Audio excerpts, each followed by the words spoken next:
Oare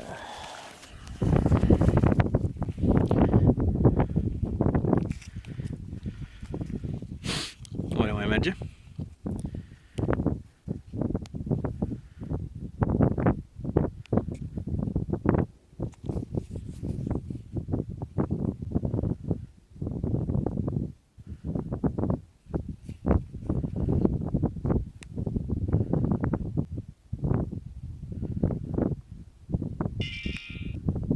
Da, s-a spart ecranul.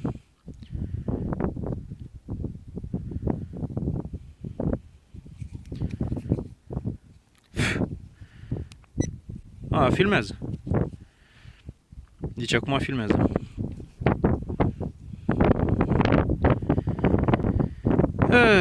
Doamne. Căcamaș.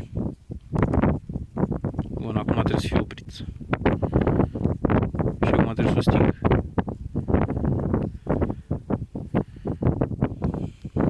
O să verific acasă dacă mai merge. Bun. Hai să vă explic ce s-a întâmplat. Filmează. Am venit la câmp să aduc o remorcă de bălegar. Și... Cine mă, și ăsta-i spart?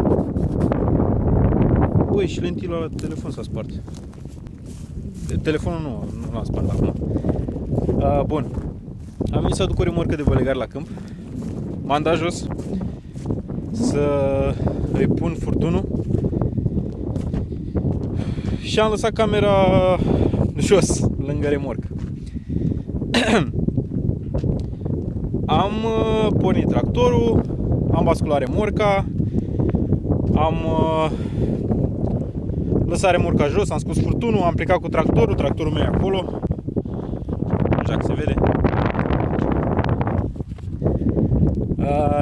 Am plecat cu tractorul și când am ajuns pe acolo mi-am adus eu aminte că camera asta mică nu mai am și nu știu unde e. Și am realizat că am uitat-o lângă roata de la remorcă, jos. Acolo am pus-o. Și m-am dus acum și am găsit-o cum v-am arătat. Da. Nu știu dacă o să mai pot să o mai folosesc. Chiar n-am nicio idee dacă mai pot să mai folosesc. Și m-a întrebat cineva de ce nu-mi iau o cameră mai scumpă să filmez mai ok. Adică un DSLR. De asta nu-mi iau. Că un DSLR e 3000 de lei și asta e 300 de lei. Adică am spart o cameră de 300 de lei, nu o cameră de 3000 de lei. Și o să încerc să fac bani, să-mi iau o altă cameră de 3000 de lei. Una care să funcționeze. Da.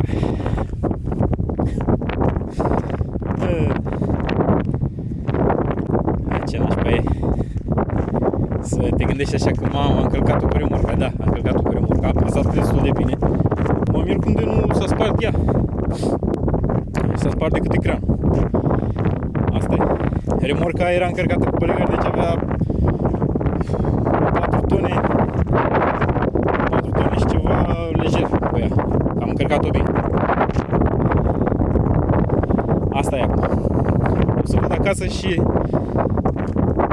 când editez o să vă arăt dacă a mers sau nu. Bun. Cam atât pentru azi. Ne vedem data viitoare. La revedere!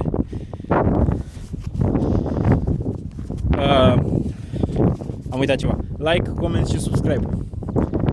Acum la revedere!